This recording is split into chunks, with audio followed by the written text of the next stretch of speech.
Մյուս բոլոր առաջնահերթությունները վերաբերում են կրկին դատարանների գործունեության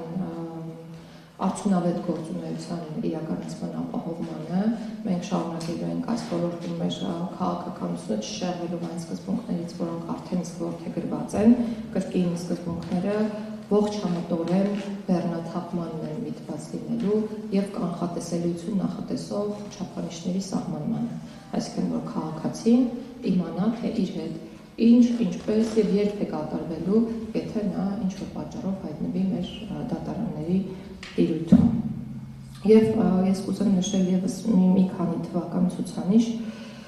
Այսօր քրեակատարական հիմնարկներում պահվում է 2869 անձ,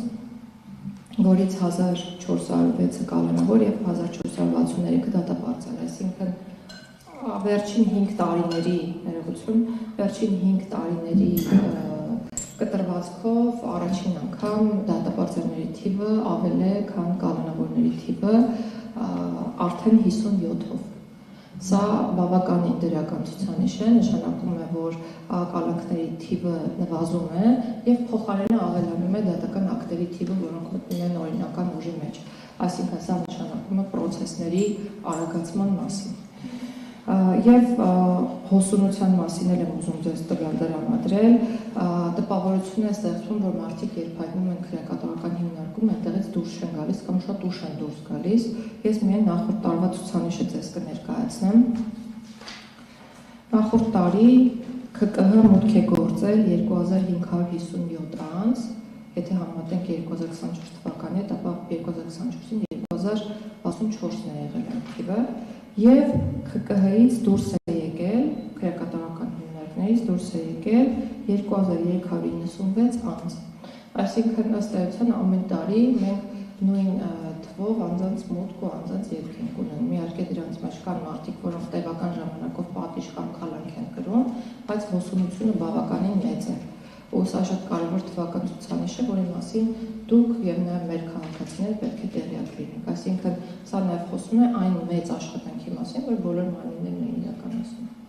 Որ մենք անընդհատ ասում ենք, որ դատապարտելների ու կալանավորների թիվը 2500-ից ավել է կամ 2800 է, դա մշտապես փոփոխվող թիվ է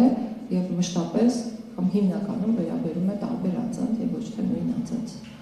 Շնորհակալություն, ես այստեղ կանգ կառնեմ եւ բացենք արդեն հարցերի հարցը։ Տիկին Գալյան, սահմանադրության հետ կապված, քանի որ լրագրողներով զարմանք առաջացավ ժամկետների մասին, կխնդրեի, որ նորից անդրադառնանք խոսքը այս տարվա մարտ ամսվա մասին։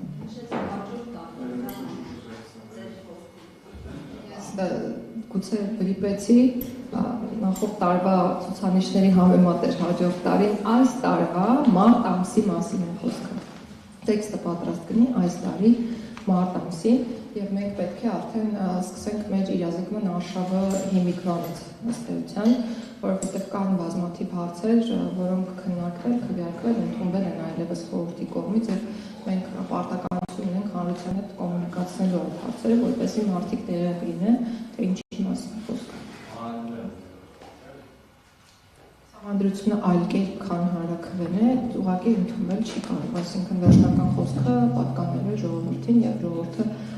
ազատ ընտրությունների միջոցով հնարավորություն է ունենալու արտահայտել կամքը կողմ կամ դեմ քվեարկելով սահմանադրության